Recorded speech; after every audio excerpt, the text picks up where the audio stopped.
Hello fellow guitar geeks, today I want to talk to you about, not this, but this. Monty's Guitar's MontyPresso Relic Wax. And this is a product for anybody who's got a guitar with a rosewood or dark fretboard that they wish was darker, such as my 43 from Atkin. And while I'm at it, why not do two guitars at the same time? Now this is my favourite Fender Strat, it's the AVRI Hot Rod. And it's beautiful, it sounds great and it looks great on stage. That fretboard is just a little bit too light for my liking. So what I'm going to do is take the strings off both instruments and put the MontyPresso on this for about 12 to 15 hours. And I'm going to put it on this for 48 hours and see how much darker we're going to get. So we have something to compare. There is the Fender, so you can see the fretboard is a little bit lighter up this side than it normally is. So it's not a bad colour, and I don't dislike it. I just wish it was darker. And it's not just vanity and posing, it does need a bit of conditioning as well. So, you know, two stones with one bird. Let's take a look at the 43, and you can see that's super light and a beautiful piece of wood and absolutely one of the best guitars I've ever played. But I want that darker, and it is too dry. It's not a sponsored video, but I did get this given to me by Matt at Monty's Guitars when I visited him and his beautiful family. So, let's get these strings off.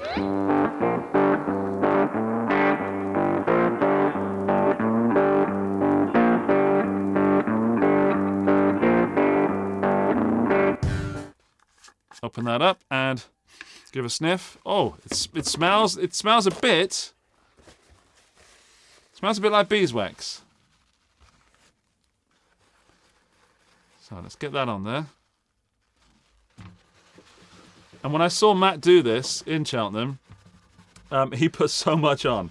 I mean, I know he kind of gets it made in-house, and I saw him making it as well, but he put so much on. So I don't think you're actually saving money if you put a little bit on. I think it's a case of getting it all on there and really taking advantage of the benefits rather than trying to make it last longer, if that makes sense. So he was caking it on.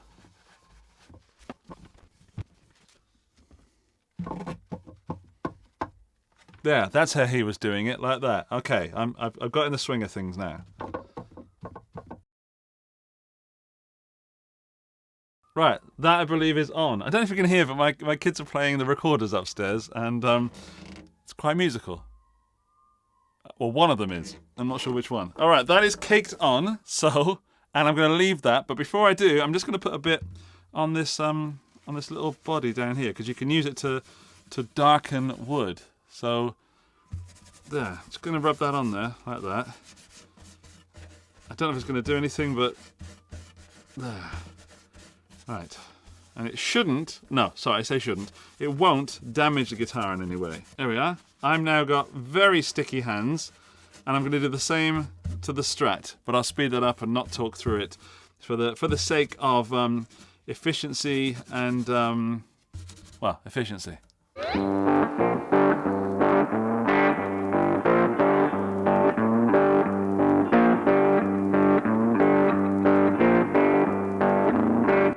Right, that is caked on there. Ugh. And it looks disgusting. It feels very waxy, which it should. I'm going to leave that for the maximum 48 hours. I don't know what happens if you hit 49 hours, by the way.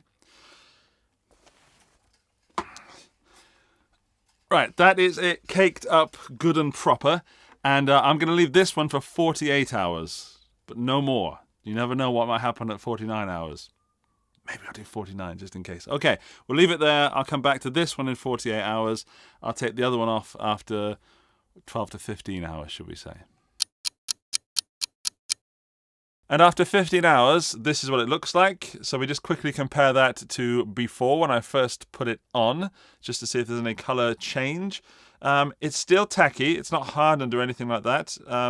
It's still greasy and definitely coming off on my fingers. Which brings me to a quick point. When you're doing this, I would definitely recommend that you wear gloves, because it got all over my fingers and dirtied my fingernails last night, which I don't like having sticky hands. So if you don't like that, make sure you wear some protective gloves. Anyway, I'm going to get my gloves on and we're going to buff this off and see what it looks like compared to before.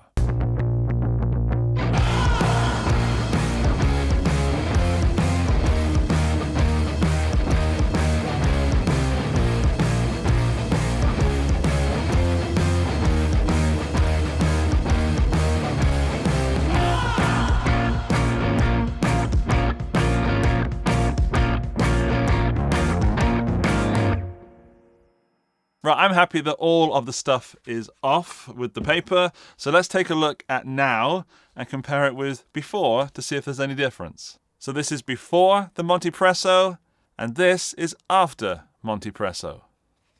So you must be able to see there's a significant difference in color and also in the feel. This feels a lot smoother, a lot more moisturized. The wood feels, I can't say it was unhealthy to begin with, but it certainly feels healthier.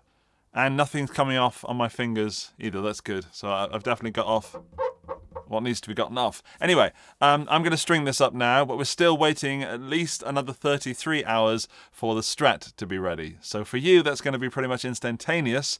But for me, I got to sleep and eat and work in between those times. So I'll be back in a moment with the Strat.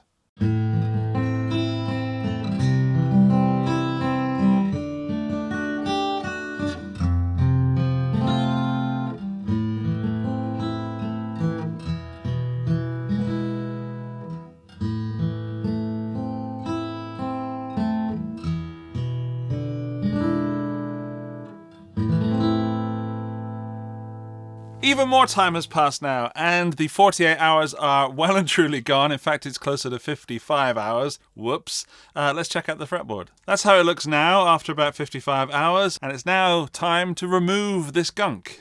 Now, before I remove it completely, I want to show you that I put some on the body and some on the headstock, just to show you that it did not stain, or hopefully didn't stain, where the nitrocellulose lacquer is. So there's the headstock, and that should just wipe off. It wipes off beautifully. Nothing wrong with the headstock. Here's the... Whoop, there's the body. Let's wipe that off. Off the pickguard, off the body. No issues whatsoever. So it didn't stain the pickguard.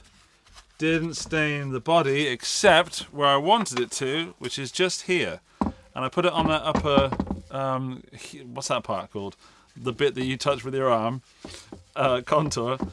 Just because I've actually really relicked it there. That was me accidentally, and I want to just darken it up just to see what would happen. And honestly, not much has happened just there. I know it's a tiny little bit. More has happened in these two cracks. So, and down there. So there's some cracks on the guitar that has happened from play wear, and that MontyPresso's got in those cracks. And if you were relicking something, that would be a good move to add into the cracks that you'd relicked. Anyway, back to the fretboard.